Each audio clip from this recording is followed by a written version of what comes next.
मंजिलें उन्हीं को मिलती है, मंजिलें उन्हीं को मिलती है जिनके सपनों में जान होती है। मंजिलें उन्हीं को मिलती है जिनके सपनों में जान होती है। पंख से कुछ नहीं होता, पंख से कुछ नहीं होता, हौसले से उड़ान होती है। एवं हौसले से उड़ान ये મકવાણા સાહેબને આપણે સાંભળીશું. તમારા માટે કોઈ ટાઈમ લિમિટ નથી. અધ્યક્ષ તો તમે બધું જ બોલી શકો. Thank you.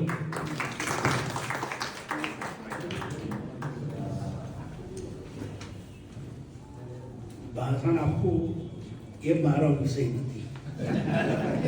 લડવું હોય તો લડવાની મારી તાકાત છે. હું ગરડો નથી, હજુ બાળક છું, હજુ જવાન થઈશ અને પછી ગડપણનું વિચારીશ. એટલે ગડપણની કોઈ વાત નથી.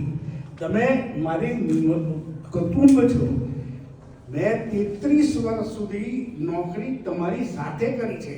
મારા મા, બાપ, ભાઈ કે બેન જે કંઈ ગણો એ તમે બધા છો.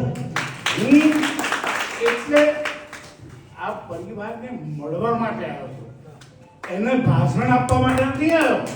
તમારા ખભે ખભા મિલાવીને તમારી સાથે ઊભો રહીને તમારા એક નાના ભાઈ તરીકે મારી ઉંમરમાં બાદરમ ગણતો નથી. સાહેબ, ઉંમર તો તમે ગણો તો ઉંમર છે. તમે એમ માનો કે હું જવાન છું તો જવાન જ છો. તમે કોઈ દિવસ તમારું શરીર તમારું ગરડું થશે એ બને, એનાથી તમારી કોઈ શરીરની અંદર ખામી આવે એ બને છે.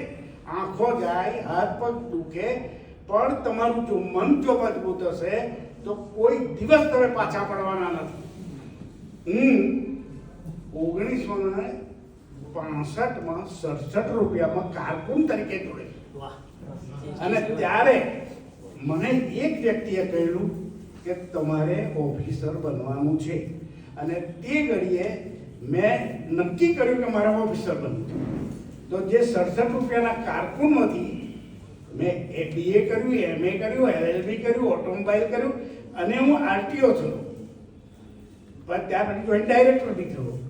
પણ કહેવાનો મતલબ એ છે કે તમારા મનની અંદર એક પણ ધ્યેય નક્કી કરો.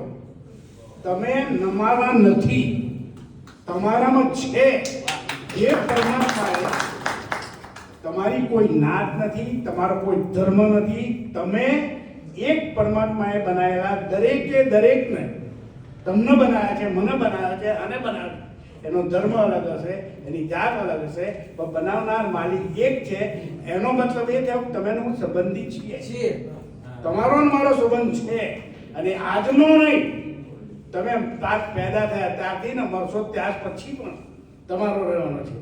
અને મને ખબર નથી કે આરટીઓમાં ગયા પછી હું કોક દાડો કંઈ લખી શકીશ, કવિતા બી હું લખી શકીશ એવું મને ખબર હતું. ભાઈનું જોયું, મેં વાંચ્યું, મેં કવિતાઓ લખી છે. પણ મારી કવિતાઓની અંદર એવું છે કે જેની અંદર દુઃખ નથી. જે મને પરમાત્માએ તમને જો આપ્યું છે એ એટલું બધું આપ્યું છે. તમારી આંખોની કિંમત તમે ગણો, તમારી કિડનીની કિંમત ગણો, તમારા હૃદયની કિંમત ગણો, તમારા હાથની કિંમત ગણો, તો એ એટલી બધી અમૂલ્ય છે કે એ કોઈની પાસે નથી જે તમારી પાસે છે. પણ તમે એને જાણ્યું નથી એટલે તમે એને જાણો. બીજી વસ્તુ કે તમે માની લો તો માની લેવાનું ખોટું છે. તમારે જાણવાની જરૂર છે. ભાઈ આ કેમ થયા મકવાણા સાહેબ RTO?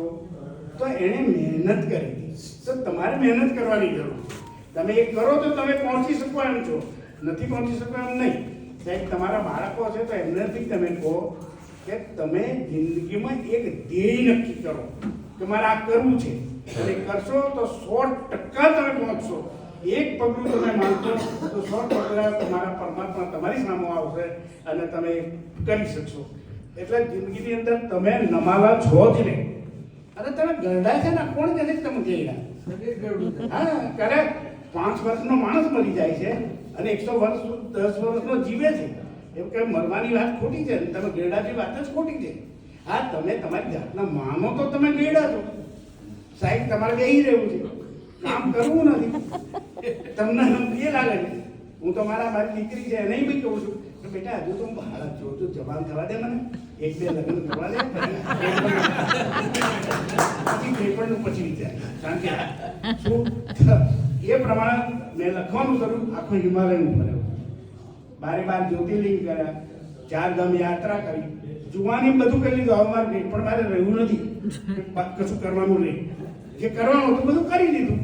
એટલે હવે કંઈક જરૂર નથી. જવાનીના રંગ હતા, જવાનીમાં કરી લીધા, બાળપણના હતા, બાળપણમાં કરી લીધા, અને હવે ઘડી પણ તો છે જ નહીં. એટલે હવે મોજ મારે કરવી છે તો બીજાને કઈ રીતે મોજ કરાવું, એ માટે મેં 70 બુકો લખી છે, અને હજુ 25 બુકો થઈ જશે. 100 બુક લખાયા પછી મને ફરી કહેતા હતા કે સાહેબ આટલું લખો તો છપાવો ને તો શું થઈ જશે. મેં કહ્યું જે લખાવે છે હું નથી લખતો, લખાવનારો બાપ અલગ છે, અને એના કહેવાથી ને એની બુદ્ધિ જે એ આપે છે એનાથી હું લખું છું. મારી બુદ્ધિ નથી આ લખવાની, અને જે એ લખાવે છે તો એ છપાવશે બી એ. એના માટે મારે શેના માટે ચિંતા કરવાની. આ તો શું છે, તમે તમારી જાતના પોતાનું દુઃખ પોતાના ઉપર નાખો છો. હકીકતમાં તમારા જે તમે જન્મો એ પહેલા તમારી માના સ્તનમાં દૂધ ચોખ્ખું ન રાખો. તમારી જિંદગી આખી તમે ભૂખ્યા ના છો એવું કરનારો જે બાપ છે એને તમે ભૂલી ગયા છો. જો એને તમે યાદ રાખો તો કોઈ દિવસ તમારે કંઈ જરૂર નથી. તમારું જો સ્વાવર્પણ એને અર્પણ કરો તો પછી તમારે કશું જ મેળવવાની જરૂર નથી. એ તમારું કરવાનું જ છે. તમે જેમ તમારા બાળકોના માટે ભણે, હોશિયાર થાય, ડાક્ટર થાય કે આ થાય, એવું તમે જેમ વિચારતા છો તમારો બાપ બી વિચારે છે તમારા માટે. એટલે તમારે કોઈની ભવિષ્યની ચિંતા કરવાની જરૂર નથી. પણ એક વસ્તુ છે કે તમે કોઈ પણ ધ્યેય નક્કી કરો, તમે હો કે તમારા બાળકો કે અને તમે આજે કેમ ના કરી શકો. તમે ભૂતકાળને ભૂલી જાઓ. ભૂતકાળ તો આવવાનું નથી, અને ભવિષ્યમાં કાલે તમે રહેવાના છો તો ભવિષ્યનો વિચાર કરો. કાલે મરી જ જશો. જીવો અત્યારે, હાલ જીવો. આ જીવવાની અત્યારની જે મજા છે એટલે બીજી જગ્યાએ નહીં. એટલે પડે જીવો, અને નક્કી કરો કે મારે આ કરવું છે. અને એક વાર જો તમે નક્કી કરશો કે મારે આ કરવું છે તો તમે 100% કરી શકશો. એનો સવાલ જ નથી. અને જે માણસ નક્કી કરે છે એનામાં તાકાત આવી જાય છે, એને વગર નહીં આવે. એટલે તમે જાતે નક્કી કરો અને જીવો, એ જીવવાનું છે. અને મારી બુક મારા મેં જે કર્યું છે મારે કહેવાનો અર્થ એટલા માટે નથી કે મારી આત્મશ્લાઘા થઈ જાય. જો હું કહેવા કહું મેં આ કર્યું છે તો એ મારી ખોટી એ કહેવાય. એ કહેવાની કોઈ જરૂર નથી. સારી તમે મરશો પછી તમારું કામ બોલશે. તમે તો જવાના છો પણ તમારા પછી જે રહેશે એ તમારું કામ બોલશે. તો તમે એવું કરીને જાઓ કે જેથી દુનિયા તમને યાદ કરે. અને એવું કરો કે તમને મળ્યું નથી એટલે તમે દુઃખી ના થાઓ, પણ બીજાને તમે આપી શકો. તમારી કને એટલું છે, જો તમારી કને પ્રેમ હોય તો તમે પ્રેમ આપી શકશો, તમારી કને ધૃણા છે તો ધૃણા આપી શકશો. એટલે તમારી કને જે છે તમે આપો, અને આપશો તે તમારું વધશે. તો મારી તો વિનંતી એટલી જ છે. અને હું તો તમને મળવા આવ્યો તો તમને બધાની જોડે મળીશ. મારે કંઈ ભાગણ આપવાની જરૂર નથી. મારે તમે મારા છો. 33 વર્ષ મેં તમારી જોડે નોકરી કરી છે. જે મારી માન બાપ કે મારી બહેન કે દીકરી ના હોય એ બધા તમે મારા હતા. એટલે તમે મારાથી કોઈ અલગ છો નહીં. એટલે હું જ્યારે તમારી પાસે આવું તો મને 100% મારો આનંદ થાય. તારે મારી જિંદગી આનંદમાં કરે, અને તમે બધા આનંદમાં રહો, સુખી રહો, અને સરસ કોઈ પણ સારો વિચાર કરો તો સારું. ભાઈ કવિતા લખે છે એ એના હૃદયની વાત બહાર પાડે છે. તો હું તો એમને એ પણ કહું છું કે તમે એવું કહો કે એક પણ માણસ એક પગલું પાછું ના રહે, આગળ જાય. બસ એટલું કરો.